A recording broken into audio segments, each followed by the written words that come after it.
Thank you.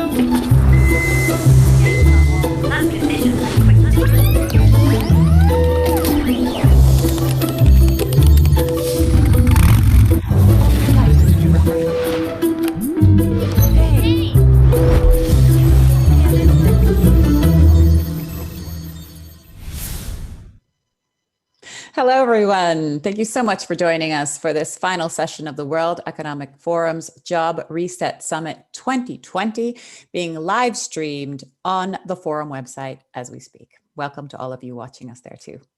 My name is Ana Maria Montero, and I will be your guide for the next 30 minutes or so of what is the final session of the Equity, Inclusion, and Social Justice program of the summit, also today's theme.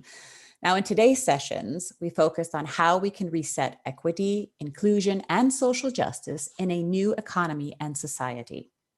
And we highlighted new insights, surfaced new standards, and examples of best practice and potential new solutions and approaches. And as we close the day, we're going to look now at defined outcomes. What key ideas, concepts, and actions for equity, inclusion, and social justice emerged from the final days of the Jobs Reset Summit? Our goal is to provide synthesis on the state of the issue and raise awareness of the most pressing issues and priorities required to shape the Jobs Reset agenda. Now, of course, I'm not going to do this by myself. I am being joined in this reflection by a panel of very esteemed women who are joining me from all over the world, and three of which are actually co-chairs of the Jobs Reset Summit, in particular of the diversity, equity, and inclusion topics on today's agenda. So I'd just like to briefly introduce them to you. We'd like to start with Joanne Jenkins. She is Chief Executive Officer of AARP, calling in from the US. We have also Afsaneh Mashayekhi-Beschloss. She is Executive Officer of Rock Creek, also in the US. Welcome. Caroline Casey, Founder and Director of Valuable 500, calling us from Ireland. And finally, Minister Monica Salaquet. She is Women and Gender Equity Minister of Chile. Welcome, ladies. Such a pleasure to have you here with us this evening. I can't wait to hear your insights. I know a couple of you have already been in sessions today. So I'm excited to hear some of those outcomes. So Joanne, if you don't mind, we'd like to start with you. Tell me, what have you seen in relation to the solutions being promoted by businesses to deliver social and racial justice in the workplace?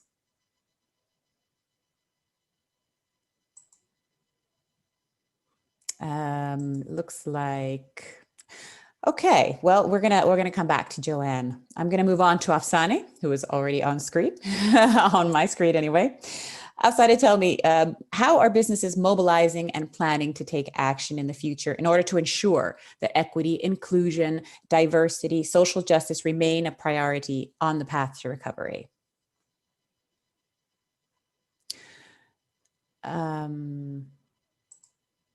Afsaneh, yes, there you go. You were muted. Wonderful to be part of this panel, Ana Maria, and really excited to be on today's session as we talk about the whole job reset topic. And really congratulations to the World Economic Forum for all the work that the forum has done on this topic at this time, because so much talk had gone on in the world between the public sector and the private sector on the topic pre-COVID, but I think taking this particular last 7-8 months and doing this study in such a short time, I thought was really, really exemplary.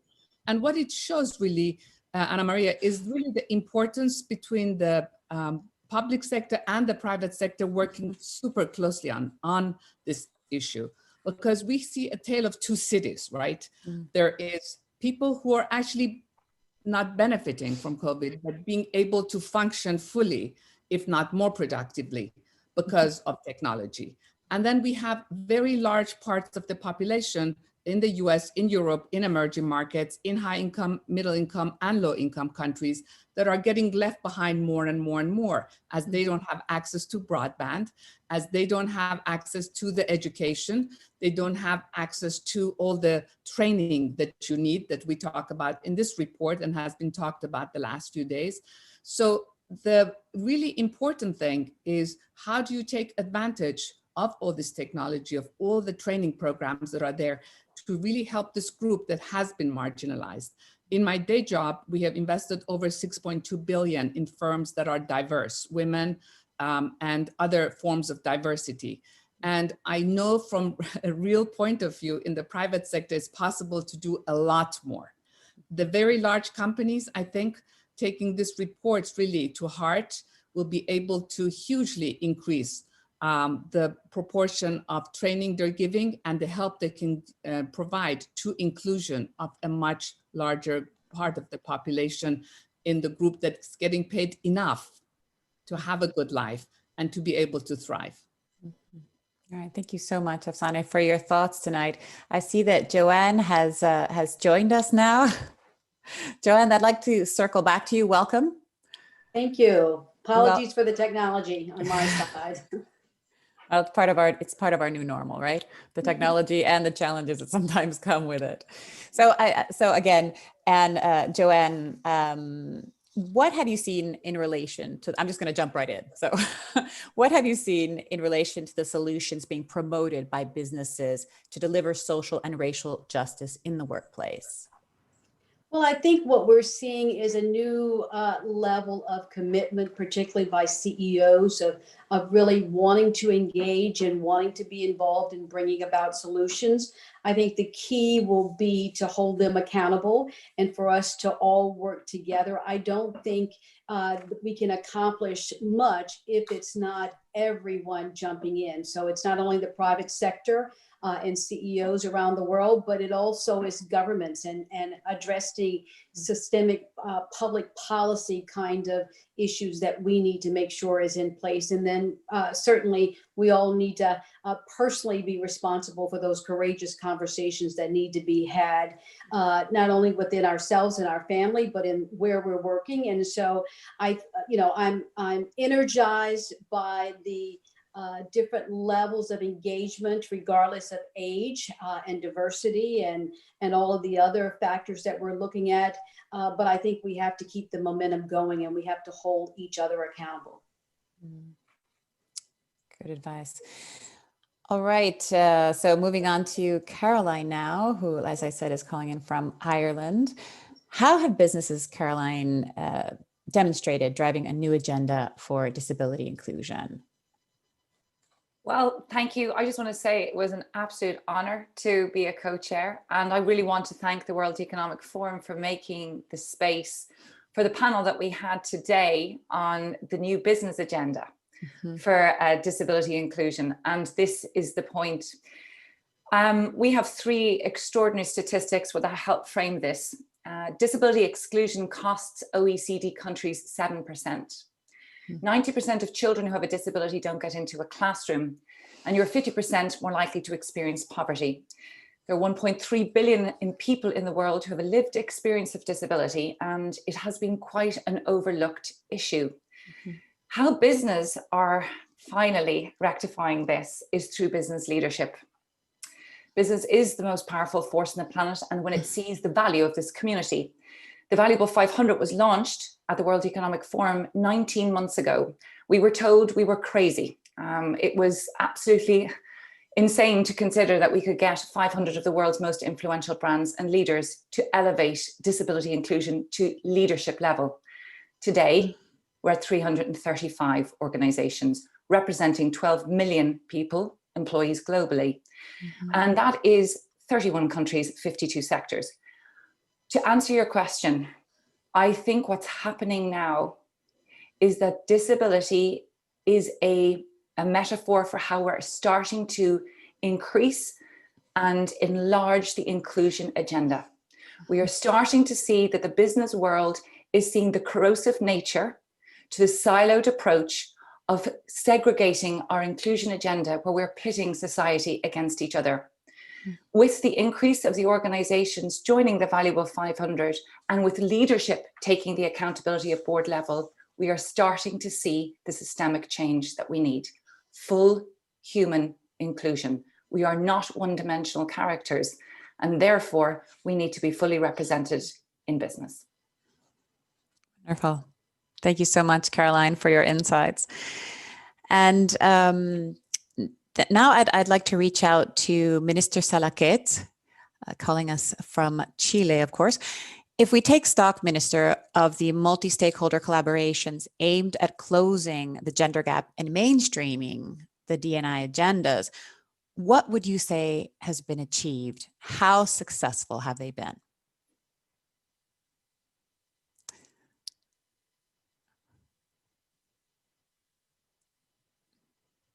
Yeah.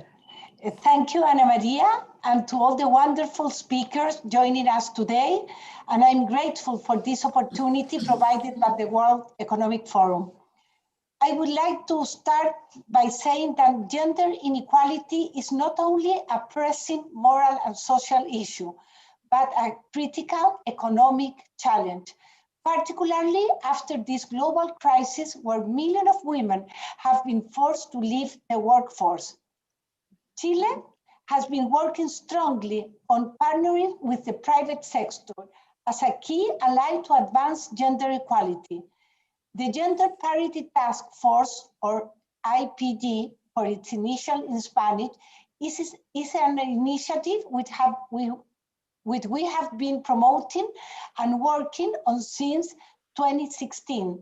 During this time, we have focused on three major objectives: increasing the participation and retention of women in the labor market, raising awareness about the gender weight gap and implement concrete actions to reduce it, and promoting and increasing the participation of women in high-level and leadership positions. Today, IPG Chile has 180 member companies working on generating important organizational changes to close their internal gender gaps. This is the largest public-private sector task for the gender equality in the world. These last 3 years, IPG has helped us achieve important goals. The initiative's broad scope has allowed us to advance toward important legislative, policy, and private sector changes, which include the Universal Daycare Reform Bill, the creation of a registry of women for boards of directors, the amendment of regulation related to gender diversity in Chilean boards, and the expansion of our 4 to 7 program, which allows girls and boys between the age of 6 and 13 to remain in an educational establishment after school. We also launched, along with the private sector, the first gender equality report that shines a light of companies' gender gaps and progress. As the Ministry of Women and Gender Equality, we strongly believe that addressing gender gaps on a global level is the only way we can achieve sustainable growth. This is a challenge that requires a holistic approach. In that regard, we are moving forward with IPG 2.0, which will enable us to pursue greater goals by working closely with all stakeholders. 3 new strategic objectives have been incorporated in response to the social demands that we will make evident during the October 2019 social crisis and the challenge brought forth by the COVID-19 pandemic. First, developing actions that accelerate cultural transformation. Second, encouraging the adoption of corporate practice that promote gender equality and parental co-responsibility. And third, promoting the incorporation of new workplace policies that allow us to collaborate in the prevention, detection, and reporting of violence against women. The cultural transformation we are looking for can be accelerated if we give greater visibility to the initiative in Chile and we enhance our relationship and feedback with companies. We must also strengthen our in-person and online learning communities and focus intensely on labor, reinsertion, and economic reactivation throughout the pandemic's duration. Finally, we must take into consideration that the increase in automated jobs will be yet another challenge for women in the workplace. The amount of time spent on unpaid care and domestic work will greatly affect how women can learn new skills to participate in a highly digitized economy, all the while facing important financial constraints. Women have less access to digital technology and have lower participation in STEM fields than men. If we can help women transition into the digital economy successfully, it will mean that they have access to more productive and better paid work. If we don't, wage gap will continue to grow and women will be forced out of the labor market. Well, thank you. Thank you so much for that. I also would like to add that Jordan is also going to be joining the Closing the Gender Gap Accelerators. So Okay. it's the next, yes, it's the next country to join you in your efforts, and the second one in Middle East and Africa after Egypt. Okay. So power in numbers, power in numbers. Minister, if I could ask you one more question, where do you think public funding and investment should be directed now in order to improve the position of women in the labor force? The first step should be for government to target women as the main beneficiaries of subsidies and emergency support. Not only because they are most severely affected by decisions to reduce costs both at the company and household level, but because we know that when we invest in women, that translates into more responsible spending. With this in mind, all our government support package and job protection program have targeted and largely benefit women. For example, 58% of the households that have received our COVID-19 subsidy are led by women. And we have launched multiple employment subsidies focused on creating 1 million new jobs for women and young workers. However, transferring resources and benefit is not enough. It is key that reactivation and recovery strategies are, as a whole, included a gender perspective. This is crucial, considering that traditional economic recovery efforts tend to focus on infrastructure spending to initiative job creation in the construction and mining industry. These are male-dominated industries, so women barely benefit from this massive investment. This is why it is essential to engage with this sector and make sure that an important part of those new jobs target women. Our ministry has established working groups with both the construction and mining sector to train women to be competitive in these markets and ensure they are a central part of their recovery efforts. The pandemic has also accelerated the digital transformation, showing us that tech will continue to play a central role in our lives and increasingly drive our economy. We must ensure are not left behind, investing in programs that develop digital skills for women as key driver of economic recovery. Lastly, I would like to stress that all this effort will be in vain if we don't invest in addressing the main obstacle for women to participate and remain in the workforce, the burden of care and domestic responsibilities. It is urgent that government invest and strengthen integral care systems that allow for women and men, as well as for the state, communities, and households to share care responsibilities, allowing women to enter or re-enter to the labor market. All right, thank you so much. And on that note, so we've heard from the minister about what the governments can do. I'd like to hear from the rest of our panel about where, I mean, this is a panel, we're looking at outcomes, right? We're looking at things that we can actually do. What, in your opinion, should businesses, how should they deploy their efforts?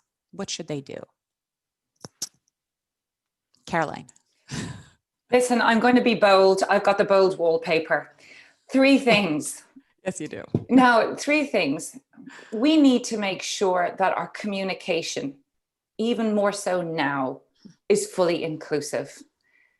We can no longer talk about that and put it to the side. If we have the right to speak, we need the right to receive. The second is human-centered design. This is where business actually can make a move, looking at how it benefits serving more people, which is about growth and innovation. Thirdly is about representation, full inclusive representation. How do you know your consumers if you cannot see yourself in the communication? But lastly, and above all, and this is the bold statement, do we not believe at this point we should be looking at a completely universally corporate human culture? Do we not believe, instead of having all of our initiatives like the Valuable 500, that we should be working inclusively together for a collective good while still balancing our unique, beautiful and magnificent identities? It is beneficial for the business and it is more cost effective for the business, but the cost to society to silo us against each other in different initiatives and agendas, I think, is detrimental. And this is something business can do and is beginning to do, and we should help and support and scale it. Wonderful, thanks for that. Afsaneh, can I, Joanne put her hand up. That's okay, that's okay. I'll go. I actually was going to mention Joanne because I'm very fortunate in my day job at Rock Creek. We work very closely with Joanne's team. And I think some of the areas we work together on, and we do it in general in Rock Creek, is really the allocation of capital. Because the way to ensure inclusion, private sector and public sector, as the minister said, it is the allocation of capital. The way the companies can do a better job is by allocation of capital. The way investors can do a better job is the allocation of capital. It's a very powerful force. And I think as I mentioned earlier, we have been able to allocate close to 6.2 billion in our firm to inclusion. And I think given that, I would really encourage the private sector, in particular, the large corporations, to take it more seriously and to find ways of doing it with creating the new networks, as we heard from the other speakers. And I will pass it on to Joanne because I think she has a lot of leadership in this area. Well, I was just going to add that I think that we can't look at this as some kind of initiative, that it actually has to be the business strategy, that businesses need to understand that this also affects their bottom line, which is how we get them to move and change the market. And I think that I know for us at AARP, the inclusion, addressing the societal injustices and looking at health disparities and financial disparities is our business strategy. We don't see a path forward for AARP in the next 10 years, 20 years, 30 years, unless we are more inclusive and that we are looking at inequities, not only inside of AARP, but in the partners of who we do business. And so we have now built that into our next 3-year strategy, holding ourselves accountable as also holding the people that we do business with accountable, so that we're not going to do business with companies who are not valuing persons with disabilities or women or minorities, or that don't provide adequate health services to their employees or the people that they're serving. And I think once we all collectively agree that that is the new standard by which we're going to do business, then I think we'll begin to start to see movement. Wonderful. Thank you so much. And on that those last amazing thoughts, I want to thank you all for joining us today on this panel, for your reflections. I'll be brief, but very powerful. Thank you so much. I'd like to hand it over now to Sarita Nayar. She is Managing Director and Chief Operating Officer of the World Economic Forum to share some next steps and reflect on the outcomes of the day. Sarita, the floor is yours. Good afternoon and good evening, everyone, depending on which part of the world you're joining from. First, I would like to thank you, Ana Maria, in shepherding today's conversation. Thank you to Minister Zalacat for driving such an impactful initiative on gender equality in Chile that, of course, we are very proud to be associated with. And thank you very much to Caroline, Afsania, and Joanne for co-chairing the Job Reset Summit. I think the energy and the passion that you all bring to this issue is very commendable. We, of course, greatly value your leadership at this very critical time and in ensuring that we embed equity, inclusion, and social justice as we build a new economy, just as we've spoken about. And we need to make sure that it works for all of us, not just for the few. And you have all articulated that really well. We have heard during the course of today a rich array of priorities and actions coming out of the various discussions, anything from needing a new definition even for diversity, equity, and inclusion through very practical initiatives and actions. And from a forum perspective, I would like to just very quickly recap perhaps 3 quick outcomes. One, around new insights. So the Future of Jobs report, which actually has provided the foundation for much of the summit's discussions as well, has shown us that the dual impact of technology and the recession on jobs has been worse for women, for youth, for lower income workers. We've also seen during this COVID time that similar negative impact and double disruption is happening for racial and ethnic communities and minorities. This was discussed in this panel as well. I think we can look at all of this as a warning to us to ensure that we do use this moment to embed equity in the new economy that we all wish to create. The second area is around new standards, and you mentioned that at the start of the session as well, Ana Maria. The resetting the future of work principles that we have proposed basically propose that companies must consider a new benchmark for diversity, equity, and inclusion, especially when it comes to ushering in a new era of work in the organization. We don't think companies can hope to uphold the principles of stakeholder capitalism or the demands of our societies today without it. And in that regard, we have the DEI 4.0 toolkit that has been created in partnership with all our partners, and that helps to have companies deploy technologies that can support inclusion. And on the third front is really new actions. What new actions can we take? And in this regard, we have made some very good progress through the Forum platform, and we've showcased some of this during the summit. To highlight just very few. First, of course, Caroline's leadership has been absolutely critical in committing the more than 330 companies. I guess it's 335 now, as Caroline just shared, and creating this valuable 500 initiative for the disability inclusion. In fact, I think since the time we had Davos and met in January, we've launched or added additional 95, so coming up to additional almost 100. Second, we have a partnership for global LGBTI equality that has also continued to make significant progress and strides in having cross-company learning and ensuring that this agenda stays on the forefront, also highlighted by many of the panelists here. We had the minister talk, and on our front as well on the Forum platform, the public and private sector-led initiatives on gender equality have expanded their work. They've refined the focus. Ana Maria mentioned as well, the Forum is also very proud that Jordan has become the second country from MENA to join this cohort in launching Closing the Gender Gap Accelerator. And I think we now have a total of 10 in this network, including Argentina, Chile, Colombia, Panama, Costa Rica, Peru, Dominican Republic, Egypt, and also France. And finally, together with our Chief Diversity and Inclusion Officers community and other partners of the Forum, we will actually be launching a new coalition on partnership for racial justice in business. in the coming weeks. So very aligned with what the panel has been challenging for the business to deliver. We do hope that much more we will be able to work on much more with all of you, with all our partners, and we welcome all ideas that everybody has. I would like to thank everyone again, the panelists, and I also hope that all the people who have joined online for the summit and the session, that you will now join us for the closing plenary of the entire Jobs Reset Summit.